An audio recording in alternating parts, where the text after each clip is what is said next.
సభాధ్యక్షులు వ్యవసాయ శాఖ మాత్యులు పెద్దలు తుమ్మల నాగేశ్వరరావు గారి నాయకత్వంలో రైతు భరోసా కార్యక్రమాన్ని ఏర్పాటు చేసి 9 రోజుల్లో 9,000 కోట్ల రూపాయలు 70 లక్షల కుటుంబాల కళ్ళల్లో సంతోషం చూస్తూ ఈ సంబరాలను జరపాలని, ఈ సంబరాలకు నాతో పాటు ముఖ్య అతిథులుగా ఉప ముఖ్యమంత్రి వర్యులు బట్టి విక్రమార్క గారిని, సహచరులు మిత్రులు మంత్రివర్యులు దుద్దిల్ల శ్రీధర్ బాబు గారిని, అదేవిధంగా మా సోదరిమణి ధనసరి అనసూయ సీతక్క గారిని, రెవెన్యూ మంత్రి పొంగులేటి శ్రీనివాసరెడ్డి గారిని, మంత్రివర్యులు మిత్రులు జూపల్లి కృష్ణారావు గారిని, అదేవిధంగా మంత్రివర్యులు మిత్రులు వాకిటి శ్రీహరి గారిని, ఇతర మా పిసిసి అధ్యక్షులు శాసనమండలి సభ్యులు మహేష్ కుమార్ గౌడ్ గారిని, పార్లమెంట్ సభ్యులను, శాసనమండలి సభ్యులను, శాసన సభ్యులను, వ్యవసాయ శాఖ కమిషన్ చైర్పర్సన్, అదేవిధంగా అందులో సభ్యులను, వివిధ కార్పొరేషన్ల చైర్మన్లను, వ్యవసాయ శాఖ అదేవిధంగా ఆర్థిక శాఖ అధికారులను, ప్రాణ సమానులైన వేలాది మంది రైతాంగ సోదరులను ఈ పండగ కార్యక్రమానికి ఆహ్వానించి ఇంత గొప్పగా ఇక్కడ నిర్వహించినందుకు వ్యవసాయ శాఖ మంత్రి గారిని మనస్ఫూర్తిగా నేను అభినందిస్తున్నా. మిత్రులారా, ఈరోజు సచివాలయం సాక్షిగా ఇక్కడ జరుగుతున్న సంబరాలు తెలంగాణ నలుమూలల 1600 రైతు వేదికల ముందు లక్షలాది మంది రైతాంగం, దాదాపుగా 70 లక్షల కుటుంబాలు, 1,49,00,000 ఎకరాల యజమానులు 9,000 కోట్ల రూపాయలు రైతు భరోసా పథకంలో భాగంగా ఈ 9 రోజుల్లోనే వాళ్ళ ఖాతాలో జమ అయ్యి ఈరోజు ఈ పండుగను, ఈ సంబరాలను జరుపుకుంటున్నందుకు మనస్ఫూర్తిగా వారందరినీ అభినందిస్తున్నా. ఒక ప్రజాప్రతినిధిగా ప్రజల ఆశీర్వాదంతో ముఖ్యంగా తెలంగాణ రైతాంగం అండగా నిలబడి ఒక జడ్పీటీసీగా, శాసనమండలి సభ్యుడుగా, శాసనసభ్యుడుగా, పార్లమెంట్ సభ్యుడుగా ఈనాడు తెలంగాణ రాష్ట్రానికి అతి చిన్న వయసులో ముఖ్యమంత్రిగా అవకాశాన్ని ఇచ్చి ఆశీర్వదించిన లక్షలాది మంది తెలంగాణ రైతాంగానికి మనస్ఫూర్తిగా నేను కృతజ్ఞతలు తెలియజేస్తున్న మిత్రులారా, మీకు అందరికీ తెలుసు, ఈ తెలంగాణ గడ్డ మీద నుంచి ఆనాడు భూమి కోసం, భుక్తి కోసం, విముక్తి కోసం జరిగిన సాయుధ రైతాంగ పోరాటాలు మీకు తెలుసు. ఆనాడు ఆదిలాబాదు అడవి బిడ్డలు రామ్జీ గోండు, కొమరం భీం జల్ జమీన్ జంగల్ కోసం ఆనాడు అసూలు బాసిన విషయాలు తెలుసు. ఈ తెలంగాణ మొత్తం, ఈ తెలంగాణ చరిత్ర పుటల్ని ఒక్కసారి పరిశీలిస్తే భూమి చుట్టూనే మన పోరాటాలు, భూమి చుట్టూతోనే మన త్యాగాలు, భూమి చుట్టూతోనే మన జీవితాలు. భూమితో బుడిపడ్డ జీవితం మన తెలంగాణ రైతాంగ జీవితం. ఇవాళ మన సొంత కుటుంబ సభ్యులను ఎంత ప్రేమగా చూసుకుంటామో, ఉన్న ఊరిని, సొంత భూమిని అంతే ఆప్యాయంతో, ప్రేమతో చూసుకొని ఈరోజు వ్యవసాయం దండుగా అనే పరిస్థితుల నుంచి వ్యవసాయాన్ని పండుగ చెయ్యాలి అని చెప్పి శ్రీమతి సోనియా గాంధీ గారి నేతృత్వంలో ఏర్పడ్డ ఆనాటి వైఎస్ఆర్ ప్రభుత్వం 2004 నాడు డాక్టర్ వైఎస్ రాజశేఖర రెడ్డి నాయకత్వంలో ఏర్పడ్డ ప్రభుత్వం ఎల్బీ స్టేడియం సాక్షిగా రైతులకు ఉచిత కరెంటును ఇవ్వడమే కాదు, 100 కోట్ల రూపాయల రైతులకు కరెంటు బిల్లులను మాఫీ చేసి ఆనాడు రైతాంగాన్ని ఆదుకున్న మొదటి సంతకం ఎల్బీ స్టేడియం సాక్షిగా డాక్టర్ వైఎస్ రాజశేఖర రెడ్డి గారు పెట్టిండ్రు. ఆనాటి సోనియా గాంధీ గారి ఆదేశాలను తీసుకున్న రాహుల్ గాంధీ గారి అండగా ఏర్పాటు చేసిన ఈ ప్రజా ప్రభుత్వం మొట్టమొదటి ప్రాధాన్యత రైతాంగం. మేం ప్రధానంగా ఈ ప్రజా ప్రభుత్వంలో మా మొదటి ప్రాధాన్యత రైతులు, ఆ తర్వాత మా ఆడబిడ్డలు, ఆ తర్వాత మా తెలంగాణ ఉద్యమకారులు, విద్యార్థులు. ఈరోజు తెలంగాణ రాష్ట్రంలో రైతుల గురించి చర్చించుకుంటే ఈరోజు రైతు భరోసా అన్నాడు చంద్రశేఖరరావు గారు ఎగబెట్టిపోతే ప్రభుత్వం ఏర్పడిన మొదటి 3 నెలల్లోనే 7,625 కోట్ల రూపాయలను వారు ఎగవేసిన రైతు భరోసా నిధులను మన ప్రభుత్వం, మన ఆర్థిక మంత్రి బట్టి విక్రమార్క గారు మొట్టమొదటి విడతలో రైతు భరోసా నిధులను వేయడం జరిగింది. ఇదే కాదు, ఎన్నికలప్పుడు ప్రజలకు మాట ఇచ్చినాం. కాంగ్రెస్ పార్టీ అధికారంలోకి వచ్చిన వెంబడే అప్పుల్లో కూరుకుపోయిన ఈ రైతుల ఆత్మగౌరవం నిలబెట్టాలి అనంటే రైతులకు రుణమాఫీ చెయ్యాలి. ఆ రైతులకు 2 లక్షల రూపాయల వరకు రుణమాఫీ చేస్తామని ఎన్నికల సందర్భంగా మాట ఇచ్చినాం. పార్లమెంట్ ఎన్నికల సందర్భంలో రైతాంగానికి వివరించినాం. దాన్ని దృష్టిలో పెట్టుకొని మొదటి సంవత్సరంలోనే 25,35,964 మంది రైతులకు 20,617 కోట్ల రూపాయలు వాళ్ళ ఖాతాలో వేసి 2 లక్షల రూపాయల వరకు రైతుల మీద ఉన్న భారాన్ని అప్పు విముక్తి కలిగించినాం. 15 ఆగస్టు నాడు ఏ విధంగా అయితే దేశానికి స్వతంత్రం వచ్చిందో అదే 15 ఆగస్టు 2024 నాడు ఈ రైతులకు రుణం నుంచి విముక్తి కలిగించి రుణభారంని తొలగించిన ప్రభుత్వం ఈ ప్రజా ప్రభుత్వం. అదే కాదు మిత్రులారా, ఇవాళ ఆలోచన చేయండి. ఆనాడు తెలంగాణ రాష్ట్రంలో ఆనాటి ముఖ్యమంత్రి ఒక మాట అన్నాడు, శాసనసభ సాక్షిగా మాట్లాడిండు.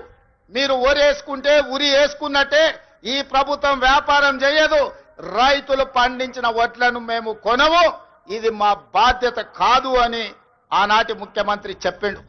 మరి ఆనాటి ముఖ్యమంత్రి ఆ విధంగా మాట్లాడితే మన ప్రజా ప్రభుత్వం అధికారంలోకి వచ్చిన వెంబడే రైతాంగానికి ఒక మాట చెప్పినాం, మీరు వరి పండించండి, చివరి గింజ వరకు కొంటాం, కొనడమే కాదు కనీస మద్దతు ధర ఇవ్వడమే కాదు, సన్న వడ్లు పండించండి, 500 రూపాయల బోనస్ ఇచ్చి మీరు పండించిన పంటను మేము కొంటామని తెలంగాణ రైతాంగానికి మాట ఇచ్చినాం.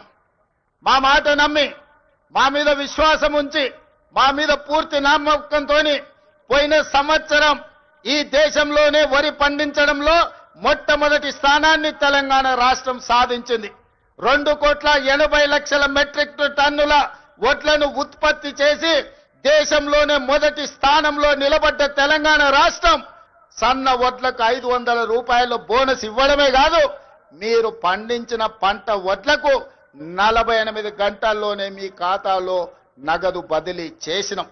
ఆనాడు తాలు పేరు మీద, ఆనాడు తడి పేరు మీద, తుట్టి పేరు మీద క్వింటాల్కు 10 కిలోలు దళారులు దోసుకుంటుంటే మనం ప్రభుత్వంలోకి వచ్చిన తర్వాత ఈ దళారులను, ఈ మిల్లర్లను ఎవరైతే మోసం చేస్తుండ్రో మీ తోలు తీస్తాం, 1 కిలో కూడా తక్కువ తూకం చేసినా మీ తోలు ఒలుస్తామని చెప్పి తాలు పేరు మీద, తడి పేరు మీద జరుగుతున్న దోపిడీని నిలువరించి రైతులను ఆదుకున్న చరిత్ర ఈ రోజు మన ప్రభుత్వాన్ని అని చెప్పి నేను ఈ సందర్భంగా చెప్పదలుచుకున్న మిత్రులారా, ఇవాళ దేశంలో తలెత్తుకొని గర్వంగా నిలబడి ఈ దేశంలోనే అత్యధికంగా వరి ధాన్యాన్ని ఉత్పత్తి చేసే రాష్ట్రం మాది. మా దగ్గర గిట్టుబాటు ధరనే కాదు 500 రూపాయల బోనస్ ఇస్తున్నామని చెప్పి గర్వంగా చెప్పుకునే రాష్ట్రం ఏదైనా తెలంగాణ దేశంలో ఉంది అంటే అది తెలంగాణ రాష్ట్రం అన్న సంగతి నేను గుర్తు చేయదలుచుకున్న మిత్రులారా. ఇవాళ మీరు ఆలోచన చేయండి. చాలా మంది అన్నారు, వాళ్ళకి తెలుసు వాళ్ళు ఏ విధంగా రాష్ట్రాన్ని దివాలా తీపిచ్చిండ్రు. ఒక క్యాన్సర్ పేషెంట్ చూడడానికి బాగా కనిపించిన కిడ్నీలు దెబ్బతిని, గుండె దెబ్బతిని, రక్తము సరైన బీపీ షుగర్లన్నీ క్యాన్సర్ ఉండి చనిపోయే ముందు ఏ విధంగా ఉంటాడో రాష్ట్ర ఆర్థిక వ్యవస్థను చంద్రశేఖరరావు గారు క్యాన్సర్ బారిన పడేసినట్టు పడేసి 8,29,000 కోట్ల రూపాయలతో మాకు అప్పచెప్పిండు మిత్రులారా. ఆనాడు ధనిక రాష్ట్రం 16,000 కోట్ల రూపాయల మిగులు బడ్జెట్తో అప్పచెప్తే 10 ఏళ్లలో 8 లక్షల కోట్ల రూపాయలు అప్పు చేశాడు. ఇవాళ వాళ్ళు గొప్పలు చెప్తున్నారు. ఆయన శని మామ, శకుని మామ, అల్లుడేమో శనీశ్వర అల్లుడు, ఇవాళ మాట్లాడుతున్నాడు. శకుని మామకు తగ్గట్టు శనీశ్వరపు అల్లుడు జమైండు. ఇవాళ మీరేం చేసిండ్రయ్యా రైతులకు అంటున్నాడు. ఆనాడు రైతు భరోసా ఇవ్వాలంటే కోకపేటలో భూములు అమ్మిండు. రైతు రుణమాఫీ చేయాలంటే ఔటర్ రింగ్ రోడ్డును తెగనమ్మిండు. రైతుల పేర్ల మీద అప్పులు చేసిండు. రైతుల పేరు మీద దోపిడీ చేసిండు. రైతులకు నీళ్లు ఇస్తున్నాని కాళేశ్వరం పేరు మీద 1,00,000 కోట్ల రూపాయలు కొల్లగొట్టిండు. ఇవాళ రైతుల ముసుగులో రైతు సెంటిమెంట్ను అడ్డం పెట్టుకొని ఆనాడు భూములు అమ్ముకోవడమే కాదు, ఔటర్ రింగ్ రోడ్డును తాకట్టు పెట్టడమే కాదు, 1,00,000 కోట్ల రూపాయలు కాళేశ్వరంలో కట్టడం కూలడం జరిగింది. ఇవాళ రైతు సెంటిమెంటును వాళ్ళ ఆదాయ వనరుగా మార్చుకున్నారు. ఇవాళ 1,000 కోట్ల రూపాయలు సంపాదించుకున్నారు. నేను ఈ వేదిక మీద నుంచి అడగదలుచుకున్నా, తెలంగాణ రాష్ట్రం రాకంటే ముందు మీ ఆర్థిక పరిస్థితి ఏంది? ఇవాళ మోయినాబాద్లో హరీష్ రావుకు ఫామ్ హౌస్ ఎట్లొచ్చింది? జన్వాడలో కేటీఆర్ కు ఫామ్ హౌస్ ఎట్లొచ్చింది? గజ్వేల్ ఎర్రవల్లిలో కేసీఆర్ కు 100 ఎకరాల ఫామ్ హౌజులు ఎట్లొచ్చినాయి? ఇవాళ టీవీలు ఎట్లొచ్చినాయి? పేపర్లు ఎట్లొచ్చినాయి? 1,000 కోట్ల రూపాయల పెట్టుబడులు మీకెట్లొచ్చినాయి? మరి మీరేమో 1,000 కోట్ల రూపాయల అధిపతులుగా మారిండ్రు, మీరు ఐశ్వర్యవంతులైనరు. రాష్ట్రం ఎందుకు దివాలా తీసింది? రాష్ట్రానికి 8 లక్షల కోట్ల రూపాయలు అప్పెట్లొచ్చిందని నేను అడుగుతున్నా. 10 ఏళ్లల్లా ఆగర్భ శ్రీమంతులు మీరైనరు. అమీర్లలాగా నిజాం నవాబుల కంటే ధనవంతులుగా మీరు మారినరు. దేశంలోనే ధనిక రాష్ట్రమైన తెలంగాణ ఇవాళ దివాలా తీసింది. చివరికి 1,00,000 రూపాయల రుణమాఫీ చేస్తాన్న మీరు 4 విడతలు అన్నారు. అసలు మీరన్నారు మిత్తి మీరే కడతా అన్నారు. అసలు లేదు మిత్తి లేదు. ఇవాళ రైతులను దివాలా తీపించిన పరిస్థితి మీది. అక్కడి నుంచి ఒక్కొక్కటిగా సరిదిద్దుకుంటూ ఇవాళ నేను చెప్పదలుచుకున్నా. ఇవాళ విద్యార్థులారా మీరు గుర్తు చేసుకోండి, మీ పాఠశాలలు మూసేసే పరిస్థితి. వేలాది పాఠశాలలు మూపించండు. ప్రభుత్వ నోటిఫికేషన్లు ఇవ్వలే. ఉద్యోగాల నోటిఫికేషన్ల కోసం ఇందిరా పార్క్ దగ్గర, లేకపోతే అశోక్ నగర్ చౌరస్తా దగ్గర, దిల్సుఖ్ నగర్ చౌరస్తా దగ్గర, అమీర్పేట్ చౌరస్తా దగ్గర వేలాది మంది విద్యార్థుల నిరసన కార్యక్రమాలు ఆనాడు ఉద్యోగాల కోసం చేశారు. కానీ మన ప్రభుత్వం వచ్చిన తర్వాత మేము మీద నోటిఫికేషన్లు ఇస్తే ఇన్ని నోటిఫికేషన్లు ఎంబడెంబడే వద్దు, మేము చదువుకోలేకపోతున్నాం, నోటిఫికేషన్లను వాయిదా వేయండి. ఈ దేశంలో ఏదైనా ఒక రాష్ట్రంలో ధర్నా జరిగిందంటే అది తెలంగాణ రాష్ట్రంలోనే.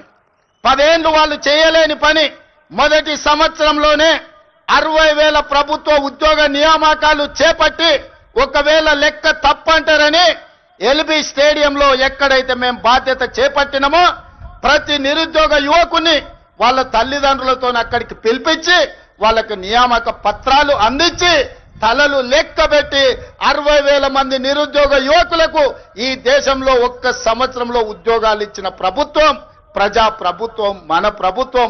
నేను ధైర్యంగా చెబుతున్నా, లెక్క పెట్టుకుంటా అంటే తారీఖు చెప్పు, 60,000 మందిని లైన్ గా ఇదే సచివాలయం ముందల నిలబెట్టి ప్రతి తల లెక్క కట్టి 60,000 ఉద్యోగాలు ఇచ్చినట్టు నేను నిరూపిస్తా. చంద్రశేఖర్ రావు, 10 ఏళ్లలో నువ్వు ఎన్ని ఇచ్చినావో ప్రజలకు ఒక్కసారి సమాధానం చెప్పు అని నేను అడుగుతున్నా.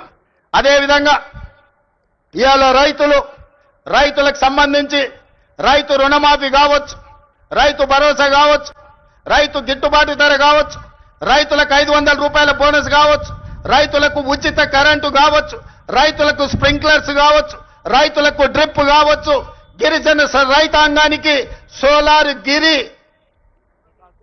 గిరి వికాసంలో సోలార్ పంపు సెట్లు కావచ్చు. దేని మీద నువ్వు చర్చ చేస్తావు? వీటన్నిటిని కలిపి ఈ రోజు సివిల్ సప్లైస్ కార్పొరేషన్ నుంచి రైతులు పండించిన పంటను కొనుగోలు విషయంలో కావచ్చు 18 నెలల్లో 1,04,000 కోట్ల రూపాయలు కేవలం రైతుల మీదనే ఖర్చు పెట్టిన రైతు ప్రభుత్వం, రైతు రాజ్యం, రైతును రాజును చేసిన రాజ్యం మాది. వ్యవసాయాన్ని పండుగ చేసిన ప్రజా పాలన మాది. చర్చ చేయడానికి నువ్వు సిద్ధంగా ఉన్నవా చంద్రశేఖర్ రావు గారు అని నేను అడుగుతూ నీ వేదిక మీద నుంచి. మీరు కాళేశ్వరం ముసుగులో 1,00,000 కోట్ల రూపాయలు మీరు కొల్లగొడితే 18 నెలల 1,04,000 కోట్ల రూపాయలు రైతాంగానికి అందించి రైతులను ఆదుకున్న చరిత్ర మాది. వ్యవసాయం అంటే 10 మందికి సాయం, రైతును రాజును చేయాలి, వ్యవసాయాన్ని పండుగ చేయాలన్న ఒక ఉక్కు సంకల్పంతో ఎన్ని కష్టాలు వచ్చినా ఎంతమంది తిట్టినా తిట్లన్నిటిని ఓర్చుకొని ఇవాళ ఈ ప్రజా ప్రభుత్వాన్ని ముందుకు తీసుకెళ్తున్న మిత్రులారా, ఇవాళ మహిళల విషయంలో మీరు చూడండి, ఆర్టీసీలో ఉచిత ప్రయాణం కావచ్చు, ఆడబిడ్డలకు పెట్రోల్ బంకుల నిర్వహణ కావచ్చు, ఆడబిడ్డలకు సోలార్ బిజినెస్ కావచ్చు, అదానీ అంబానీలతో పోటీ పడే విధంగా ఇవాళ 1000 మెగావాట్ల సోలారు విద్యుత్ ఉత్పత్తి సామర్థ్యాన్ని విద్యుత్ శాఖతో ఒప్పందం చేపించి 1 కోటి మంది మహిళల్ని కోటీశ్వరులను చెయ్యాలని ఉక్కు సంకల్పంతో ఇవాళ మేము ముందుకు వెళ్తున్నాం. ఇవాళ ఆడబిడ్డలకు ఒక్క సంవత్సరంలో 21,000 కోట్ల రూపాయలు జీరో వడ్డీతో ఇవాళ ఆడబిడ్డలను ఆదుకున్నాం. అదే కాదు, హైటెక్ సిటీ పక్కన విప్రో ఇన్ఫోసిస్ కార్పొరేట్ కంపెనీల పక్కన 4 ఎకరాలు శిల్పారామం పక్కన ఇచ్చి 150 షాపులు సెల్ఫ్ హెల్ప్ గ్రూపులు ఉత్పత్తి వస్తువులను అమ్ముకోవడానికి ఇవాళ వాళ్ళకి అక్కడ స్థలాన్ని కేటాయించినాం. ఇవాళ ఆడబిడ్డలు ఆర్టీసీలో ఉచిత బస్సు ప్రయాణం కాదు, 1000 బస్సులను కొని ఆర్టీసీకి కిరాయికి పెట్టుకునే ఆర్థిక స్తోమత ఇవాళ ఆడబిడ్డలకు అందించినాం. ఇవాళ ఐకేపీ కేంద్రాలు 8,000 ఐకేపీ కేంద్రాలు ఇవాళ ఆడబిడ్డల చేతుల్లో పెట్టినాం. గ్రామాలలో ఉన్న పాఠశాలల్ని అమ్మ ఆదర్శ పాఠశాల మీద ఆడబిడ్డల చేతిలో పెట్టి పిల్లల భవిష్యత్తు ఆడబిడ్డల చేతిలో భద్రమని ఇవాళ అమ్మ ఆదర్శ పాఠశాలలు తీసుకొచ్చినాం. ఇవాళ పాఠశాలల్లో పిల్లల బట్టలు ఒకనాడు కార్పొరేట్ కంపెనీలు కుట్టేవి, ఇవాళ వాటిని రద్దు చేసి ఆడబిడ్డలకే బట్టలు కుట్టే వ్యాపారాన్ని ఇవాళ ఆడబిడ్డలకే అందించినాం. ఇప్పుడు పాఠశాలల్లో తిను వస్తువులను, కూరగాయలను, పాలు, పండ్లు అన్ని సరఫరా ఒకప్పుడు వ్యాపారాలు కార్పొరేట్ సంస్థలు చేస్తుంటే వాటన్నిటిని రద్దు చేసి స్వయం సహాయక సంఘాలకు అందించి ఇవాళ ఆడబిడ్డల చేతుల్లో పిల్లల భవిష్యత్తు భద్రంగా ఉంటుంది అని ఇవాళ ఆడబిడ్డలకు అప్పచెప్పినాం. అందుకే మిత్రులారా, రైతులు కావచ్చు, మహిళలు కావచ్చు, నిరుద్యోగ యువకులు కావచ్చు, ఈ ప్రజాపాలనలో భద్రంగా ఉండాలి అని మేము ఈరోజు ప్రయత్నం చేస్తున్నాం. అందుకే ఈ వేదిక మీద నుంచి 4 కోట్ల తెలంగాణ ప్రజలకు విజ్ఞప్తి చేస్తున్నా. ఆలోచన చేయండి, అంచనా వేయండి, బేరీజు కట్టండి. 10 ఏళ్ల వాళ్ళ పాలన ఎట్లుందో, 18 నెలల్లో మా మిత్రుల పరిపాలన ఎట్లుందో మీరు చర్చ పెట్టండి. చెట్టు కింద పెట్టండి, పెళ్లి కాడ పెట్టండి, చావు దగ్గరకు పోయినప్పుడు మాట్లాడండి, కళ్ళు కాంపౌండ్ కాడ మాట్లాడండి, దావత్ కాడ మాట్లాడండి, ఏడికెళ్ళినా చర్చ పెట్టండి. 10 ఏళ్లలో ఆయన చేసిందేందో, 18 నెలల్లో మనం చేసిందేందో చర్చ పెట్టండి. చంద్రశేఖరరావు గారు ఇయాలను కుట్రలు కుతంత్రాలతోని ఆనాడు కృష్ణా నది మీద కాంగ్రెస్ పార్టీ ఉమ్మడి రాష్ట్రంలో ప్రారంభించిన ప్రాజెక్టులు 10 ఏళ్లలో ఏ ఒక్కటి పూర్తి చేయలే. పాలమూరు రంగారెడ్డి ఎత్తిపోతల ఎడారిగా మారింది, కల్వకుర్తి ఆగిపోయింది, భీమా, నెట్టంపాడు, కోయిల్ సాగర్, ఎస్ఎల్బిసి, సీతారామ, అదే విధంగా దేవాదుల, సమ్మక్క సారలమ్మ, ప్రాణహిత చేవెళ్ళ ఏ ప్రాజెక్టులు చూసినా ఎక్కడి అక్కడనే పడ్డాయి. ప్రాణహిత చేవెళ్ళ పేరు మార్చి, ఊరు మార్చి, పేరు మార్చి, అంచనాలు పెంచి 1,00,000 కోట్లు కొల్లగొట్టిన కాళేశ్వరం నువ్వు కట్టిన 3 ఏళ్లకే కూలేశ్వరం అయింది. 1,00,000 కోట్లు గంగలో కొట్టుకపోయినాయి. ఇవాళ గోదావరిలో కొట్టుకపోవడానికి కారణం నువ్వు కాదా? నీ అవినీతి కాదా? నీ కుటుంబం 1,000 కోట్ల రూపాయల దోపిడీకి పాల్పడి నాణ్యత లోపం వల్ల, ప్రణాళిక లోపం వల్ల మేడిగడ్డ, అన్నారం, సుందిల్ల కూలిపోయిన మాట వాస్తవం కాదా? ఈ ప్రాజెక్టులు కూలిపోయినందుకు నిన్ను ఆ చిన్న కాళేశ్వరంలోనే ఉరి తీసినా తప్పు లేదని అక్కడి రైతాంగం అంటున్న మాట నిజం కాదా? వ్యవసాయం మీద 2 లక్షల కోట్లు ఖర్చయిన మిత్రులారా, కేవలం కాంట్రాక్టర్లకు 2 లక్షల కోట్ల రూపాయల బిల్లులు చెల్లించాడు. మరి 1000 కోట్లతో పూర్తి కావాల్సిన కల్వకుర్తి ఎందుకు ఆగిపోయింది? 300 కోట్లతో పూర్తి కావాల్సిన భీమా ఎందుకు ఆగిపోయింది? 200 కోట్ల రూపాయలతో పూర్తి చేయాల్సిన నెట్టంపాడు ఎందుకు పూర్తి కాలే? ఇవాళ 6-7 వేల కోట్ల రూపాయలతో పూర్తి చేయాల్సిన సీతారామ ప్రాజెక్టు ఎందుకు ఆగిపోయింది? ఇవాళ ప్రతి ప్రాజెక్టు దేవాదుల 12,000 కోట్ల రూపాయలు ఖర్చయినాయి. ఇంకొక 3-4 వేల కోట్ల రూపాయలు ఖర్చు పెడితే ఇవాళ దాదాపుగా 4 లక్షల ఎకరాలకు నీళ్లు వస్తాయి. ఎందుకు పూర్తి చేయలేదని నేను అడుగుతున్నా. ఉమ్మడి రాష్ట్రంలో సమైక్య పాలనలో సీమాంధ్ర పాలకులు ఆనాడు తెలంగాణ సాగునీటి ప్రాజెక్టుల మీద నిర్లక్ష్యం వహించారు, తెలంగాణను ఎడారిగా మార్చిందని చెప్పిన నువ్వు 10 ఏళ్లలో ఏ ఒక్క ప్రాజెక్ట్ అయినా పూర్తి చేసినవా? ప్రాణహిత చేవెళ్ళ గాని, పాలమూరు రంగారెడ్డి ఎత్తిపోతలు గాని, కల్వకుర్తి గాని, భీమా గాని, నెట్టంపాడు గాని, కోయిల్ సాగర్ గాని, ఎస్ఎల్బిసి గాని, సీతారామ గాని, రాజీవ్ సాగర్ గాని, ఇందిరా సాగర్ గాని ఏ ఒక్క ప్రాజెక్టు 2 లక్షల కోట్ల రూపాయలు ఖర్చైనా అన్నీ ఈరోజు ఆగిపోయి ఉన్నాయి అనంటే ఈ దుర్మార్గానికి నువ్వు నీ కుటుంబం అవినీతి కాదా అని ఈరోజు నేను అడుగుతున్న మిత్రులారా. ఇన్ని దుర్మార్గాలు చేసి ఇంత దోపిడీకి పాల్పడి 1,00,000 కోట్లు కొల్లగొట్టి 1,000 ఎకరాల భూములను ఆక్రమించి ఇవాళ గోదావరి బంకంచెర్ల రేవంత్ రెడ్డి వచ్చి మొదలుపెట్టి చంద్రబాబు నాయుడుకు నీళ్లు ఇస్తున్నాడని దుర్మార్గమైన మాటలు మాట్లాడుతున్నాడు. చంద్రబాబు నాయుడుతోనే ఉండాలంటే, చంద్రబాబు నాయుడుతోనే అంటగాగాలంటే అక్కడనే ఉండేటోని కదా. ఈ రాజీవ్ గాంధీ ఆశీర్వాదం తీసుకొని ఇక్కడెందుకు ఉండేటోని చంద్రశేఖర్ రావు? ఆనాడు సోనియమ్మ నమ్మించి కాళ్ళకు దండం పెట్టి కడుపులో తలకాయ పెట్టి నీతో చేరతాని అబద్ధాలు చెప్పి నట్టేట్లో ముంచి నడి బజార్లో మోసం చేసిన చరిత్ర నీదైతే తెలంగాణ ఇచ్చిన సోనియమ్మకు అండగా నిలబడాలి. ఆమె బిడ్డగా ఈ తెలంగాణలో ప్రజా ప్రభుత్వాన్ని తేవాలి అని చంద్రబాబు నాయుడును కాదనుకొని ఇవాళ కాంగ్రెస్ పార్టీలో చేరి ప్రజా ప్రభుత్వం రావడానికి మీ అందరితో కలిసి కదం కదం కలిపిన మిత్రులారా, ఇవాళ నేను అడుగుతున్న సూటిగా చంద్రశేఖరరావును, నిజంగా నీకు ధైర్యం ఉంటే, నీలో నీతి నిజాయితీ ఉంటే, చిత్తశుద్ధి ఉంటే గోదావరి బంకంచెర్ల గోదావరి నది జలాల మీద శాసనసభలో చర్చ పెడదాం. స్పీకర్ కు లేఖ రాయి నువ్వు చెప్పిన తారీఖు నాడు అసెంబ్లీ పెట్టించే బాధ్యత మా శ్రీధర్ బాబు గారు తీసుకుంటారు. నువ్వు నేను చర్చ చేద్దాం. గోదావరి జలాలలో తెలంగాణకు అన్యాయం చేసింది ఎవరు?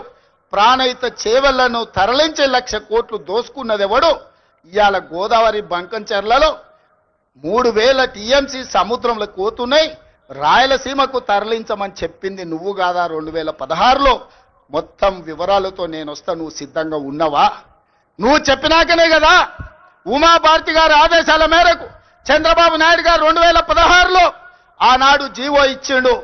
గోదావరి నుంచి బంకంచెర్లకు నీళ్లు తరలించడానికి, హంద్రీ నీవాకు 400 టీఎంసీలు తరలించడానికి 2016లోనే జీవో ఇచ్చిన మాట వాస్తవం కాదా? 2018లో వ్యాప్కోస్ను నియమించింది నిజం కాదా?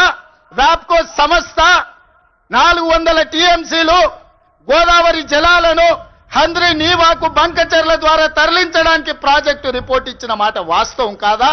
ఇవన్నీ నీ నాయకత్వంలో నువ్వు ఇచ్చిన బోడి ఉచిత సలహాలతోటి ఈరోజు గోదావరిలో 3,000 టీఎంసీలు నీళ్లు సముద్రంలో పోతున్నాయని నీ దిక్కుమాలిన సూచనలతోనే ఈ రోజు ఈ దరిద్రం దాపరించిన మాట నిజం కాదా? ఇవాళ నువ్వు చర్చకు సిద్ధంగా ఉన్నావా? గోదావరి జలాలను రాయలసీమకు తరలించకపోయినని రోజమ్మ పెట్టిన రాగి సంకటి రొయ్యల పులుసు తిని రాయలసీమను రతనాల సీమ చేస్తా అని చెప్పిన చవటవు నువ్వు కాదా అని నేను అడుగుతున్నా. నీకు జీవితం ఇచ్చి, నీకు బతకడానికి నీడనిచ్చి, నిన్ను ప్రజాప్రతినిధిగా చేసి తెలంగాణ ముఖ్యమంత్రిని చేసిన తెలంగాణని ఎడారిగా మార్చి వందలాది గోదావరి టీఎంసీల నీళ్లను రాయలసీమకు తరలించమని చెప్పింది నువ్వు కాదా? ఇవాళ నువ్వు సిద్ధంగా ఉన్నవా? నేను అడుగుతున్న చంద్రశేఖర్ రావు గారు, నీ వంది మాగదులతో మాట్లాడించడం కాదు, నీ శనీశ్వరుడైన అల్లుడితో మాట్లాడించడం కాదు. నేను సిద్ధంగా ఉన్నా. గోదావరి బంకంచెర్ల ప్రాజెక్టు మీద నువ్వు చర్చకు రా. స్పీకర్ గారికి ప్రధాన ప్రతిపక్ష నాయకుడిగా లేఖ రాయి. శాసనసభ సమావేశాలు పెడతాం, ఎదురెదురుగా నిలబడతాం, మాట్లాడదాం. ఎవరు నిజాలు, ఎవరు జీవోలు ఇచ్చారు, ఎవరు తెలంగాణను దెబ్బతీసిండ్రో, ఎవరు నువ్వు తెలంగాణను దోక చేసిండ్రో, ఎవరు కాళేశ్వరం కడితే కూలేశ్వరమైందో చర్చ చేయడానికి నువ్వు సిద్ధంగా ఉన్నవా? ఒకరోజు గోదావరి మీద చర్చిద్దాం, రెండవ రోజు కృష్ణానది జలాల మీద చర్చిద్దాం. ఉమ్మడి రాష్ట్రానికి ఆనాడు పచ్చావత్తు ట్రిబ్యునల్ 811 టీఎంసీలు ఏకంగా కేటాయిస్తే 811 టీఎంసీలలో తెలంగాణ రాష్ట్రం విడిపోయినప్పుడు నువ్వు పోయి చంద్రబాబు నాయుడు దగ్గర వంగి వంగి సంతకం పెట్టి 512 టీఎంసీలు ఆంధ్రప్రదేశ్ తీసుకోండి, 299 టీఎంసీలు నాకు సరిపోతాయని సంతకం పెట్టింది నువ్వు కాదా? ఇవాళ కాగితాలని శాసనసభ ముందు పెడతా. నువ్వు చర్చకు సిద్ధంగా ఉన్నవా? 10 ఏళ్లలో ఏ ఒక్కరోజు కూడా కాగితాలు రాసుకొని పంపకాలు చేసుకున్నా 299 టీఎంసీ నీళ్లు ఎన్నడూ వాడలే. 200 టీఎంసీలు కూడా నికరంగా ప్రతి సంవత్సరం వాడలే. కేటాయింపులు 68% పరివాహక ప్రాంతం తెలంగాణ ప్రాంతంలో ఉంది, ఓన్లీ 32% ఆంధ్రప్రదేశ్లో ఉంది. ఆ లెక్క ప్రకారం అంతర్జాతీయ జల విధానంలో 555 టీఎంసీలు తెలంగాణ రాష్ట్రానికి రావాలి. కానీ ఆంధ్రప్రదేశ్కి 512 టీఎంసీలు ఇచ్చి తెలంగాణకు కేవలం 299 టీఎంసీలు సంతకం పెట్టి శాశ్వతంగా తెలంగాణకు మరణ శాసనం రాసింది చంద్రశేఖరరావు కాదా? సంతకాలతో సహా ఆధారాలతో సహా అసెంబ్లీకి వస్తా, చర్చించడానికి నువ్వు సిద్ధంగా ఉన్నవా అని నేను అడుగుతున్నా. ఆనాడు నువ్వు ముఖ్యమంత్రి ఉన్నప్పుడే రాయలసీమలో ముచ్చుమరి కట్టింది చంద్రబాబు నాయుడు, నిజం కాదా? ఆనాడు నువ్వు అధికారంలో ఉన్నప్పుడే జగన్మోహన్ రెడ్డి ఇదే ప్రగతి భవన్ లో రాయలసీమ లిఫ్ట్ ఇరిగేషన్ కు జీవోలు ఇచ్చి టెండర్లు పిలిచింది, నిజం కాదా? పోతిరెడ్డి పాడు పొక్కను పెద్దది చేసి రోజుకు 10 టీఎంసీల నీళ్లను తరలించకపోవడానికి సంతకాలు చేసి ప్రణాళికలు అమలు చేసింది నువ్వు ముఖ్యమంత్రిగా ఉన్నప్పుడు కాదా? ఆధారాలతో సహా నేను వస్తా, నువ్వు రా చర్చకు. కృష్ణా నది మీద మనకు రావాల్సిన నీళ్లను శాశ్వతంగా ఆంధ్రప్రదేశ్కు తాకట్టు పెట్టి తెలంగాణ రైతాంగం మీద మరణ శాసనం రాసింది నువ్వు కాదా? చేసిన తప్పులను కప్పుపుచ్చుకొని మొక్కం జల్లక ఫామ్ హౌస్లో పడుకొని ఇవాళ నీ అల్లుణ్ణి ఊరి మీద వదిలేసి అచ్చోసిన ఆంబోతులాక నన్ను తిడుతున్నాడు. నేనేం చేసినా? నేను వచ్చినాక సీతారామక్క నీటికి 65 టీఎంసీల కేటాయింపులు తీసుకొచ్చిన. ఇవాళ సమ్మక్క సారలమ్మ ప్రాజెక్టు నీటి కేటాయింపుల కోసం మోడీతో కొట్లాడుతున్నా. నువ్వు వదిలేసిన తుమ్మిడి ఏటిని ఇవాళ ఎట్లయినా కట్టి ఆ తుమ్మిడి ఏటి ద్వారా శ్రీపాద ఎల్లంపల్లి శ్రీరామ్ సాగర్ కు నీళ్లు తెచ్చి ఈ రోజు ఉత్తర తెలంగాణను సస్యం సామలం చేయాలని నేను ప్రయత్నం చేస్తున్నా. నువ్వు ఆపేసిన పాలమూరు కావచ్చు, నువ్వు ఆపేసిన కల్వకుర్తి కావచ్చు, నువ్వు వదిలేసిన నెట్టంపాడు కావచ్చు, నువ్వు నిర్లక్ష్యం వహించిన భీమా ప్రాజెక్టులను పూర్తి చెయ్యాలని ఈ రోజు నేను నిరంతరం ప్రయత్నం చేస్తున్నా. నీ తప్పిదాలను కప్పిపుచ్చుకోవడానికి తోడు చెప్పిండంట ఆయనకు, నీకిగా సంజీవిని గోదావరి జలాలే అని, సచ్చినోని బతికిచ్చేది గోదావరి జలాలే అని. అసెంబ్లీ అప్పుడు అధికారం పోయింది, పార్లమెంట్ అప్పుడు డిపాజిట్లు పోయినాయి, 0 వచ్చింది.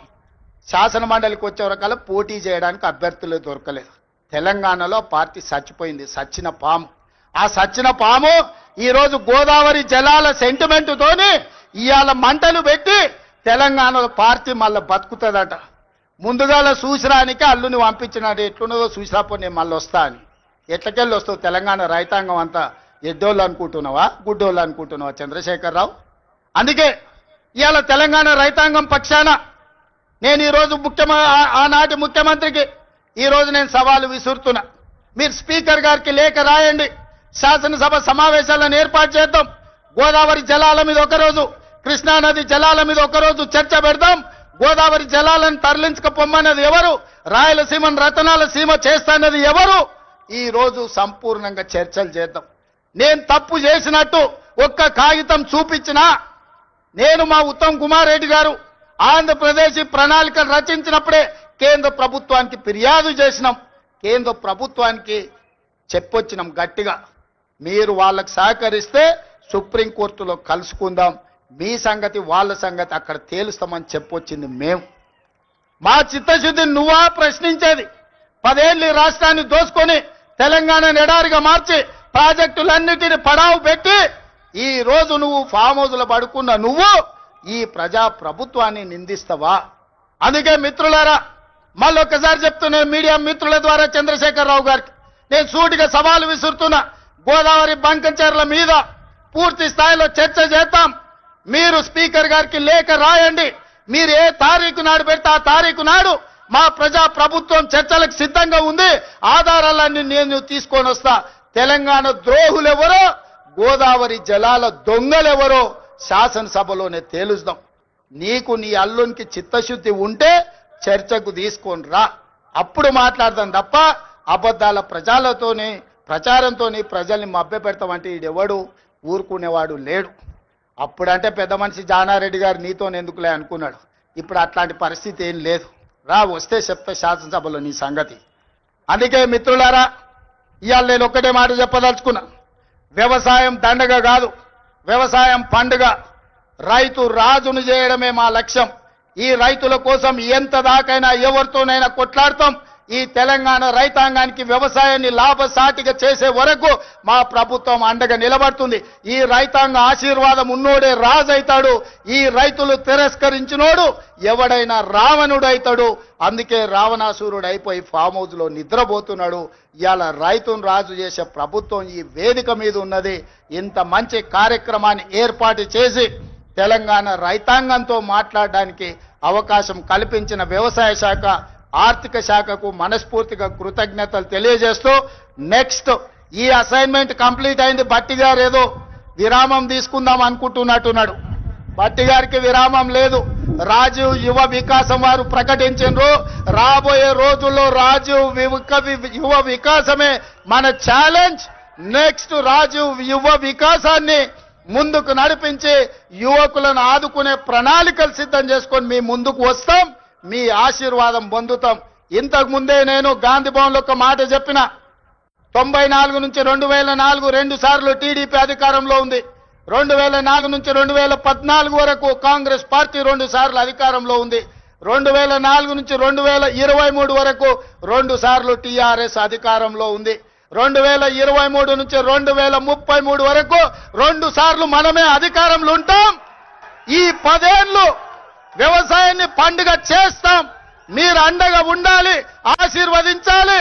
మిమ్మల్ని అందరినీ గుండెల్లో పెట్టి చూసుకునే బాధ్యత కాంగ్రెస్ పార్టీ సోనియమ్మ తీసుకుంటుందని తెలియజేస్తూ మీ అందరి దగ్గర సెలవు తీసుకుంటున్న మిత్రులారా.